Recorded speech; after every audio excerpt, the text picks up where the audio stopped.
చాలా మందికి అలాంటి పరిస్థితులు వస్తాయి. అంతా తేడాగా ఉంది. వాళ్ళ ఆఫీస్కి వెళ్ళే లోపల ఎన్నో అసలు అంతా భలే శోధన వచ్చేసింది. ఒక్కొక్కసారి పనికి పోతే భలే శోధన వచ్చేసింది. ఒక్కొక్కసారి ఇంటి దగ్గర అవునా అట్లా శోధనలు ఎదుర్కొంటాం. దేవుడి కృపను బట్టి తప్పించుకుంటాం. ఏమైంది?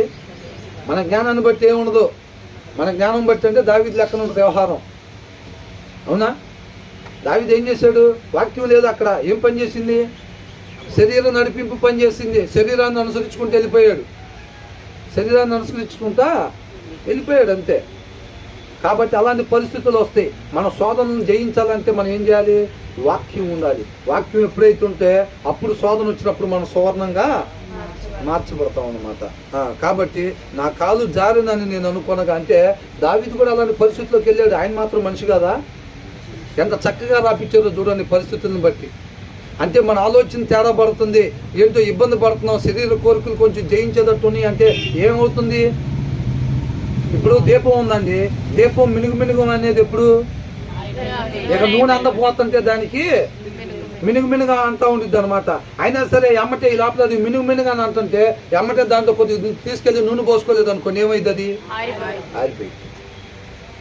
ఆలోచన తేడా పడుతుంది అని అనుకుంటే ఇబ్బంది పడుతున్నాం. ఆత్మీయంగా ఏందో కన్ఫ్యూజన్ 4K లాగా క్లారిటీ లేకుండా ఏందో కొంచెం అంతకుముందు దూరదర్శన్ లాగా తేడా పడుతుంది అని అనుకుంటే ఇమీడియట్గా ఒక పూట సెలవు పెట్టైనా సరే వాక్యాన్ని ధ్యానించుకోవాలి. మోకరించి ప్రార్థించుకునేవారుగా ఉండాలంతే.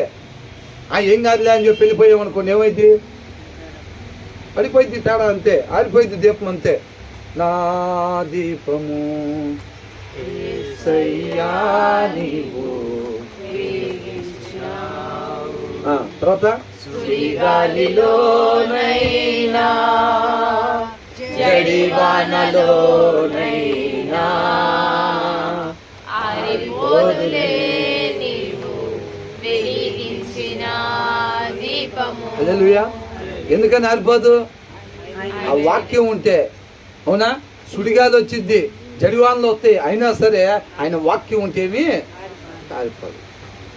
శోధన రాకుండా ఉండదండి. మనం ఆ శోధన వచ్చినప్పుడు మనం ఎప్పుడైతే హృదయంలో సమృద్ధి వాక్యం కలిగి ఉండాలి.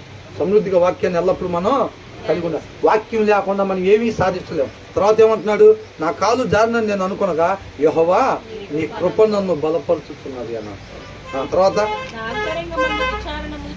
నా అంతరంగమందు విచారణ చేయగా నీ గొప్ప ఆదరణ నా ప్రాణములకు నెమ్మది కలుగు చేయుచున్నది. ఒక్క నిమిషం. ఏమంటున్నాడు?